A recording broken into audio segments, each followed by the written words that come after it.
Descartes. Alberto se levantó para quitarse la capa roja que puso sobre una silla, y se volvió a acomodar en el sofá. René Descartes nació en 1596 y vivió una vida errante por Europa.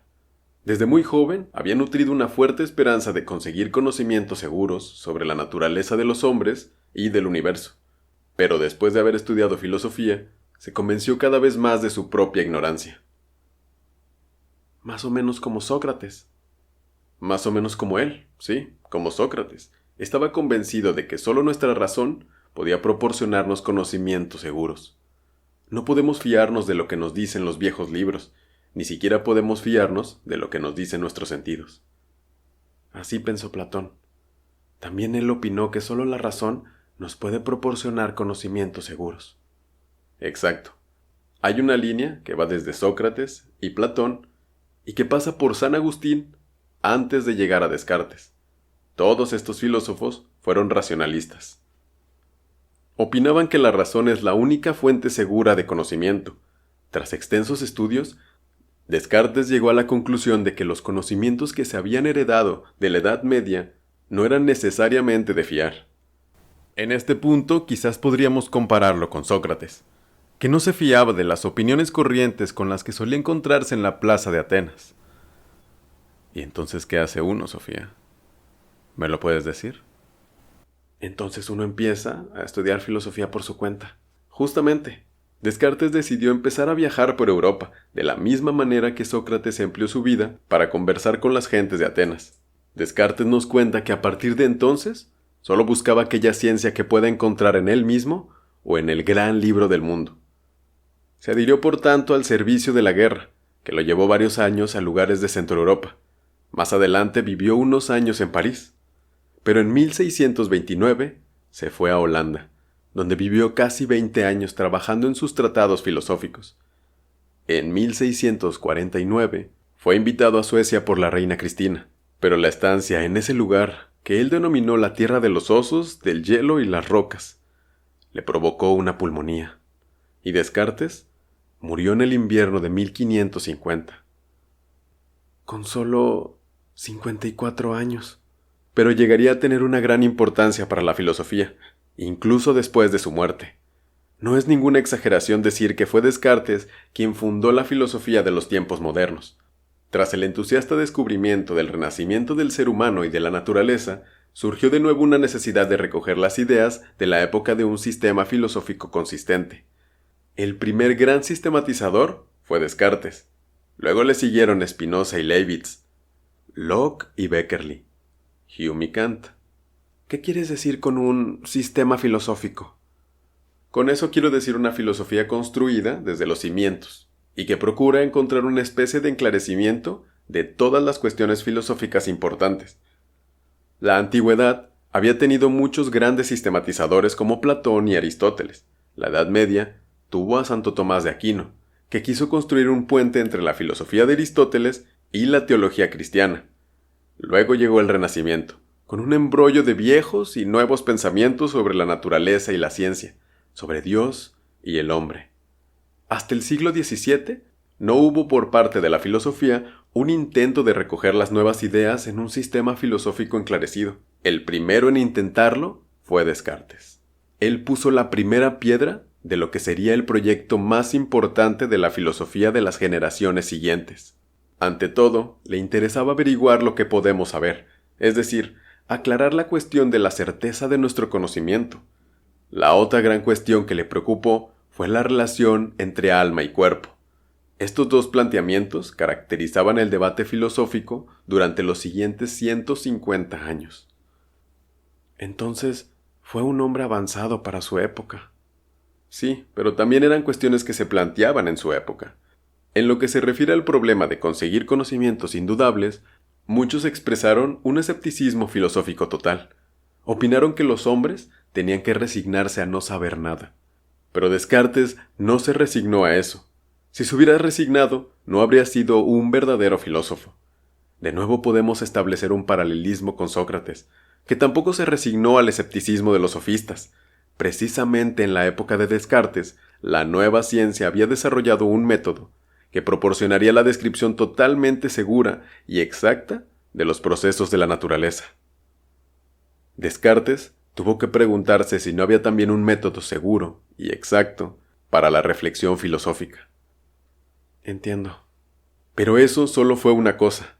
La nueva física había planteado la cuestión sobre la naturaleza de la materia, es decir, sobre qué es lo que decide los procesos físicos de la naturaleza. Cada vez más se defendía una interpretación mecánica de la naturaleza, pero cuanto más mecánicamente se conceptuaba el mundo físico, tanto más imperiosa se volvía la cuestión sobre la relación entre el alma y el cuerpo. Antes del siglo XVII, era habitual considerar el alma como una especie de respiración vial, que fluye por todos los seres vivos. El significado original de las palabras alma y espíritu es de hecho aliento vital, o respiración, en casi todos los idiomas europeos. Para Aristóteles, el alma es algo presente en todos los organismos como principio de la vida de ese organismo, es decir, algo que no se puede imaginar desprendido del cuerpo. Por tanto, Aristóteles también hablaba de alma de planta y alma de animal. Hasta el siglo XVII no se introdujo una separación radical entre alma y cuerpo. Todos los cuerpos físicos, también los cuerpos de los animales y los cuerpos humanos, fueron explicados como un proceso mecánico. Pero el alma del hombre no podía formar parte de esa maquinaria corporal. ¿Dónde estaría entonces el alma? Una cuestión importante que quedaba por explicar era cómo algo espiritual podía poner en marcha un proceso mecánico. En realidad, es algo bastante curioso. ¿Qué quieres decir? Decido levantar un brazo, y entonces levanto un brazo, o decido ir corriendo a coger el bus, e instantáneamente mis piernas comienzan a correr. Otras veces puedo pensar en algo triste. De repente, mis lágrimas empiezan a brotar. Entonces, tiene que haber una misteriosa relación entre el cuerpo y la conciencia. Precisamente este problema puso en marcha los pensamientos de Descartes. Igual que Platón, estaba convencido de que había una clarísima separación entre espíritu y materia. Pero Platón no pudo responder a la pregunta de cómo el cuerpo afecta al alma, o cómo el alma afecta al cuerpo. Yo tampoco puedo, así que me gustaría saber a qué conclusión llegó Descartes. Sigamos su propio razonamiento. Alberto señaló el libro que estaba sobre la mesa que había entre ellos. En este pequeño libro, Discurso del método, Descartes plantea la cuestión de qué método debe emplear el filósofo cuando se dispone a solucionar un problema filosófico, pues las ciencias naturales ya tenían su nuevo método. Eso ya lo has dicho. Descartes constata primero que no podemos considerar nada como verdad si no reconocemos claramente que lo es. Para conseguir esto, puede que sea necesario dividir un problema complejo en cuantas partes parciales sea posible. Entonces se puede empezar por las ideas más sencillas. Podría decirse que cada gran idea tiene que medirse y pesarse, más o menos como Galileo decía que todo tenía que medirse, y que lo que no se podía medir tendría que hacerse medible. Descartes pensaba que la filosofía podía ir de lo simple a lo complejo. Así sería posible construir nuevos conocimientos. Al final, había que hacer constantes recuerdos y controles para poder asegurarse de que no se había omitido nada. Entonces, y no antes, puede ser alcanzable una conclusión filosófica.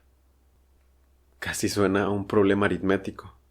Sí, Descartes quiso emplear el método matemático también en la reflexión filosófica.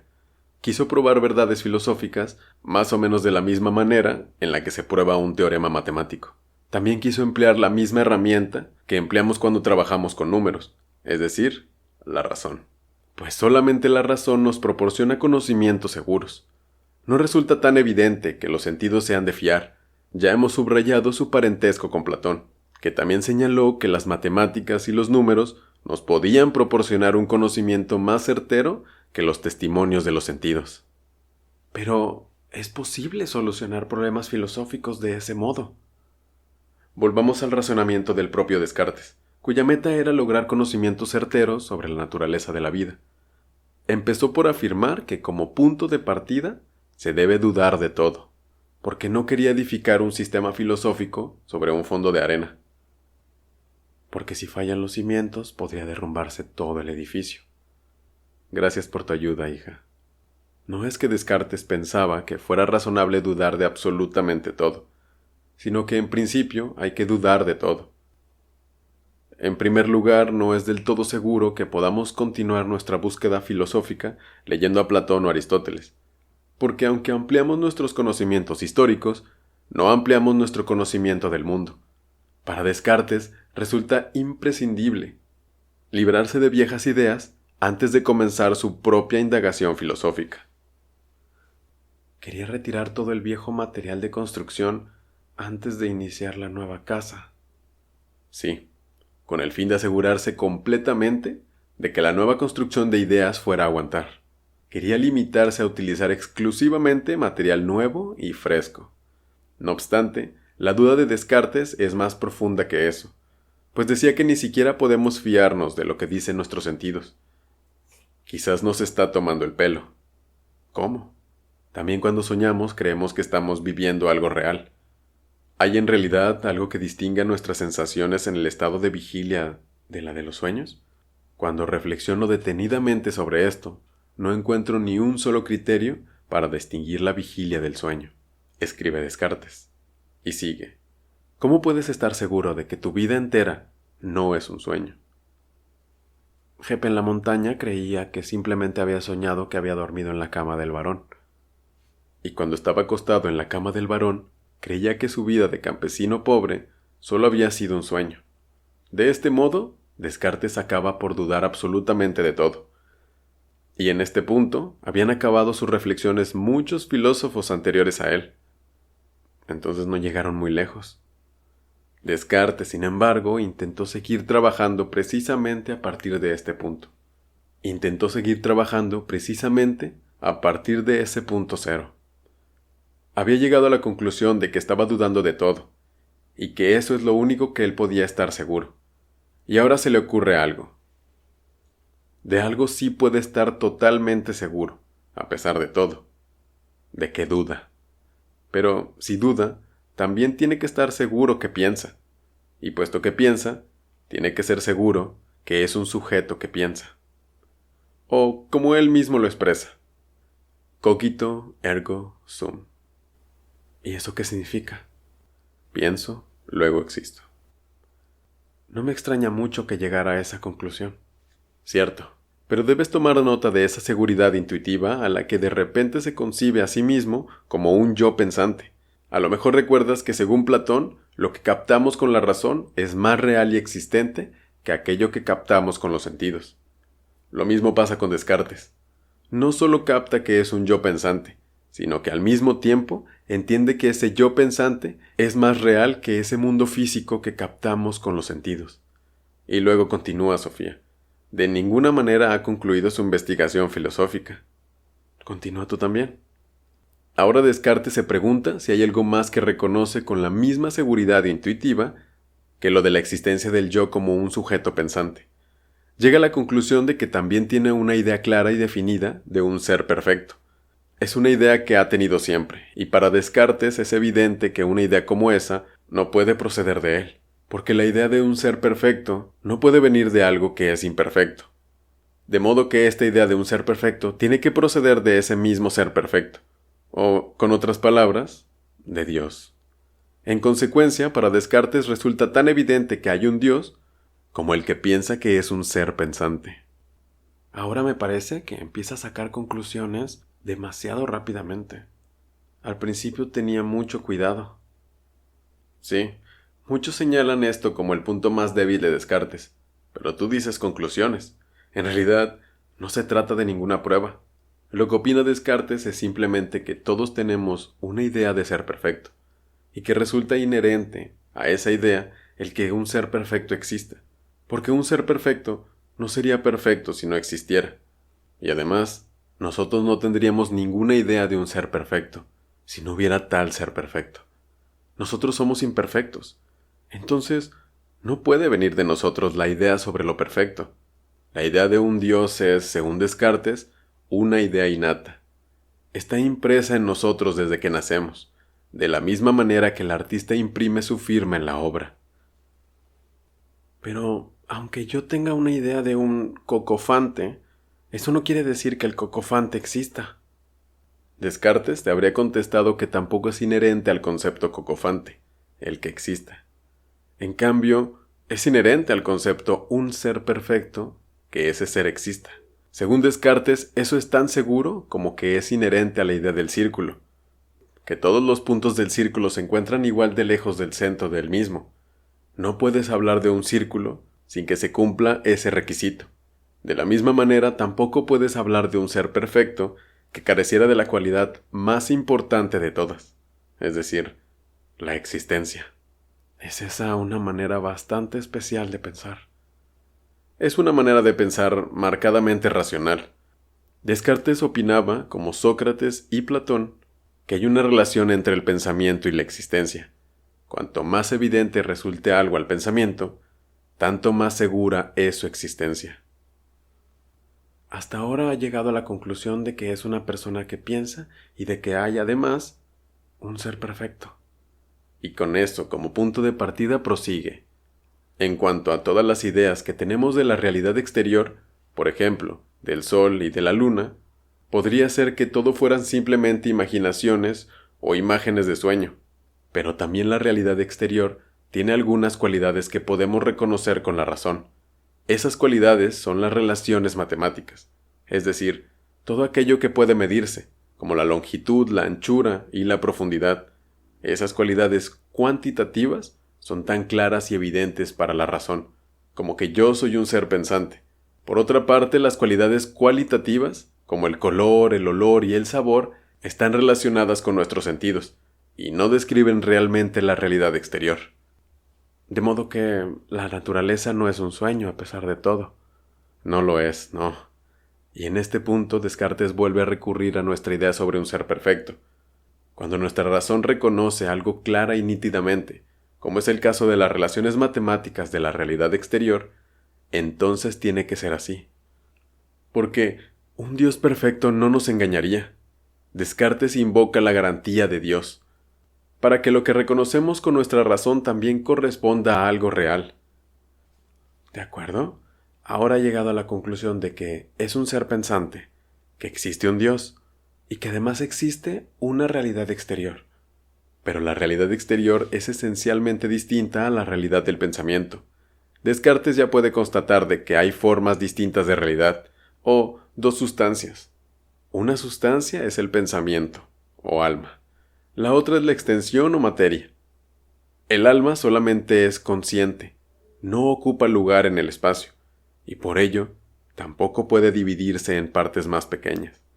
La materia, sin embargo, solo tiene extensión, ocupa lugar en el espacio y siempre puede dividirse en partes cada vez más pequeñas, pero no es consciente. Según Descartes, las dos sustancias provienen de Dios, porque solo Dios existe independientemente de todo. Pero aunque el pensamiento como la extensión provengan de Dios, las dos sustancias son totalmente independientes la una de la otra. El pensamiento es totalmente libre en relación con la materia y viceversa. Los procesos materiales también actúan totalmente independientes del pensamiento. ¡Wow! ¿Y con esto la creación de Dios se dividió en dos? Exactamente. Decimos que Descartes es un dualista, es decir, que realiza una clara bipartición entre la realidad espiritual y la realidad extensa. Solo el ser humano tiene alma. Los animales pertenecen plenamente a la realidad extensa. Su vida y sus movimientos se realizan mecánicamente. Descartes consideró a los animales como una especie de autónomas complejos. En cuanto a la realidad extensa, tiene un concepto totalmente mecanicista de la realidad, exactamente como los materialistas. Dudo mucho que Hermes sea una máquina o un autómata. Descartes seguramente nunca llegaría a sentir cariño por ningún animal. ¿Y nosotros mismos? ¿También somos autónomas? Sí y no. Descartes llegaría a pensar que el hombre es un ser dual, que piensa pero también ocupa espacio, lo que significa que el hombre tiene un alma y al mismo tiempo un cuerpo extenso. Aristóteles y San Agustín ya habían dicho algo parecido. Ellos opinaban que el hombre tiene un cuerpo exactamente como los animales, pero también un alma como los ángeles. Según Descartes, El cuerpo humano es una pieza de mecánica, pero el hombre también tiene un alma que puede actuar completamente libre en relación con el cuerpo. Los procesos corporales no tienen tal libertad, sino que siguen sus propias leyes. Pero lo que pensamos con la razón no ocurre en el cuerpo, sino en el alma, que está totalmente libre en relación con la realidad extensa. A lo mejor debo añadir que Descartes no excluía la posibilidad de que también los animales pudieran pensar, pero si poseen esa capacidad, entonces la misma bipartición entre pensamiento y extensión también tenía que ser válida para ellos. De eso ya hemos hablado. Si decido ir corriendo a coger el autobús, entonces se pone en marcha el autómata. Y si a pesar de ello pierdo el autobús, las lágrimas empiezan a brotar. Ni siquiera Descartes podía negar que ocurre constantemente una alternancia de ese tipo entre alma y cuerpo. Opinaba que mientras el alma se encuentra en el cuerpo, está relacionada con éste mediante un órgano cerebral especial que él llamaba glándula pineal, en la que se está realizando una continua alternancia entre espíritu y materia. De esa forma, el alma se deja confundir constantemente con sentimientos y afectos relacionados con las necesidades del cuerpo. No obstante, el alma puede independizarse de estos impulsos bajos y actuar libremente en relación al cuerpo. La meta es que la razón se encargue del control, porque aunque la tripa me duela un montón, la suma de los ángulos de un triángulo siguen siendo 180. De ese modo, el pensamiento tiene la capacidad de elevarse por encima de las necesidades del cuerpo y actuar razonablemente. En ese sentido, el alma es totalmente superior al cuerpo. Nuestras piernas podrían hacerse viejas y pesadas, los dientes se nos podrían caer, pero 2 más 2 seguirán siendo 4 mientras nosotros sigamos conservando la razón. Pues la razón no se vuelve vieja y pesada, es nuestro cuerpo el que envejece. Para Descartes es la propia razón la que es el alma. Afectos y sentimientos más bajos, tales como el deseo y el odio, están estrechamente relacionados con las fusiones del cuerpo, y por ello con la realidad extensa. No acabo de comprender del todo la comparación que hace Descartes del cuerpo con una máquina o un autómata. Esta comparación se debe a que la gente de la época de Descartes estaba fascinada por las máquinas y mecanismos de reloj que aparentemente eran capaces de funcionar por su cuenta. La palabra autómata significa precisamente algo que se mueve por sí mismo. Evidentemente era una mera ilusión eso de que se moviera por su cuenta. Un reloj astronómico, por ejemplo, está construido por el hombre, y es el hombre el que tiene que darle cuerda. Descartes subraya que estos aparatos artificiales están compuestos de un modo muy simple, con unas cuantas piezas. Si se los compara con ese montón de huesos, músculos, nervios, arterias y venas que están compuestos los cuerpos de los animales y de los humanos, ¿por qué no iba a ser Dios un cuerpo de animal o de hombre basado en las leyes de la mecánica? Hoy en día mucha gente habla de la inteligencia artificial. Entonces te refieres a los autónomas de nuestros tiempos. Hemos creado máquinas que a veces nos hacen pensar erróneamente que son realmente inteligentes. Esas máquinas habrían aterrorizado a Descartes. Quizás hubiera empezado a dudar de que la razón del hombre fue tan libre e independiente como él pensaba, porque hay filósofos que opinan que la vida espiritual del hombre no es más libre que lo son los procesos filosóficos. Es evidente que el alma de un ser humano es infinitamente más compleja que un programa de ordenador, pero algunos opinan que en principio somos tan poco libres como lo son esos programas. Pero mira, Sofía, voy a enseñarte algo. Alberto señaló un gran escritorio en el otro extremo de la habitación. Allí había un ordenador.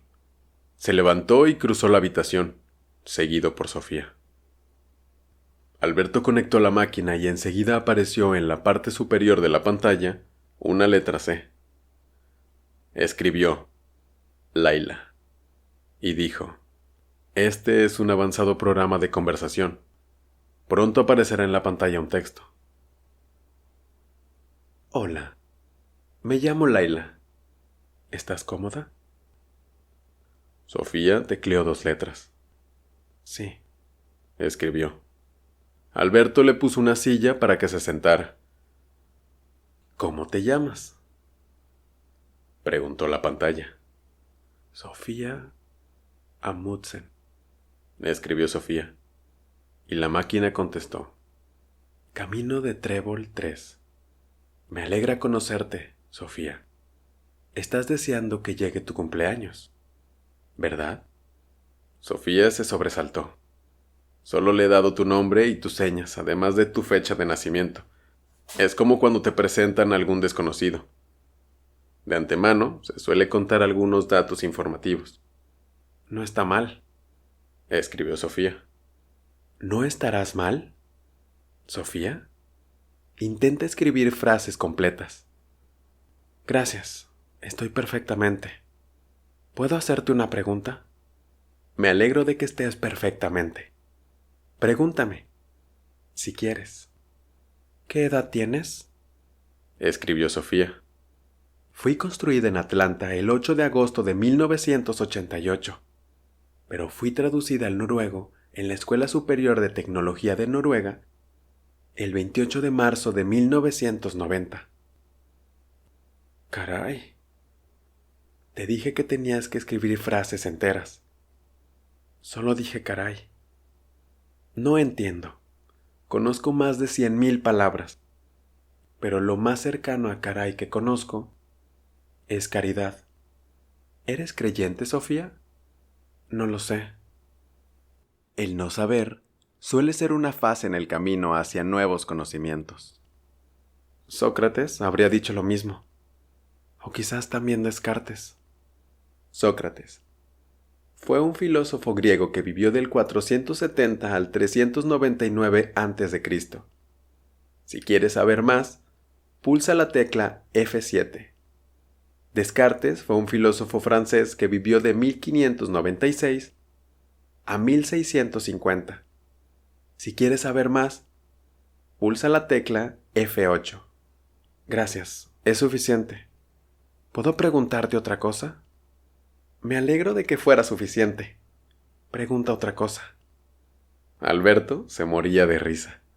Sofía escribió. ¿Quién es Gilles de Molernac? Gilles de Molernac vive en Lillesand y tiene la misma edad que tiene Sofía Amundsen. ¿Cómo lo sabes? No sé cómo, pero lo encontré aquí en algún sitio del disco duro. Sofía sintió una mano sobre el hombro. Le he dado los pocos datos que tenemos sobre Hilde. ¿Sabes algo más de Hilde? Escribió Sofía. El padre de Hilde es observador de las Naciones Unidas en el Líbano. Tiene el rango de mayor y envía constantemente postales a su hija. Quiero que la busques. No puedo. No está en mis archivos. Y yo no estoy conectado a ninguna base de datos. Dije que la buscaras. ¿Estás enfadada, Sofía? Tantas exclamaciones son un claro indicio de sentimientos agitados. Quiero hablar con el padre de Hilde. Tienes problemas para controlar tu voluntad. Si quieres hablar de tu infancia, puedes pulsar la tecla F9. Alberto volvió a poner la mano sobre el hombro de Sofía. Tienes razón. No es una bola de cristal, hija mía. Laila no es más que un programa de ordenador. ¡Cállate!, escribió Sofía. Como quieras, Sofía. Nuestra amistad solo ha durado 13 minutos y 52 segundos. Me acordaré de todo lo que hemos dicho. Ahora interrumpo el programa. Volvió a aparecer la letra C en la pantalla. Volvamos a sentarnos, dijo Alberto. Pero Sofía ya había tecleado nuevas letras. Nag, había escrito. A continuación apareció en la pantalla el siguiente mensaje. Aquí estoy. Ahora fue Alberto quien se sobresaltó. ¿Quién eres?, escribió Sofía. El mayor Albert Nag a su servicio. Estoy conectado directamente desde el Líbano. ¿Qué desean los señores? ¿Pero qué es esto?, suspiró Alberto. El muy fresco ha logrado meterse en el disco duro. Empujó a Sofía para que se quitara de la silla y se sentó delante del teclado. ¿Cómo demonios conseguiste meterte a mi ordenador?, escribió. Una menudencia, querido colega. Soy muy preciso en elegir dónde quiero aparecer. Asqueroso virus informático. Bueno. Por el momento actúo como virus de cumpleaños. ¿Me permiten enviar un saludo especial? Gracias. Empezamos a tener de sobra. Me daré mucha prisa. Todo esto es en tu honor, querida Hilde. De nuevo, te felicito con todo mi corazón en el día de tu cumpleaños. Tendrás que perdonarme las circunstancias, pero quiero que mis felicitaciones crezcan por todas partes a tu alrededor. Recuerdos de papá, que está añorando poder abrazarte. Antes de que Alberto tuviera tiempo de escribir algo más, volvió a aparecer la letra C en la pantalla. Alberto tecleó lo siguiente. Alberto tecleó buscar, NAG. En pantalla aparecieron 2 registros. NAG Live. Cargado el 15 de junio del 90. NAG Lil. Cargado el 23 de junio del 90. Alberto escribió Erase, NAG, y apagó el ordenador. Bueno, ya lo he quitado, dijo. Pero es imposible saber dónde puede volver a aparecer. Se quedó sentado mirando fijamente la pantalla del ordenador. Añadió. Lo peor de todo era el nombre. Albert Nag. Hasta ahora, Sofía no se había fijado en la similitud de los nombres. Albert Nag y Alberto Knox. Pero Alberto estaba tan excitado que no se atrevió a decir nada. Volvieron a sentarse junto a la mesa.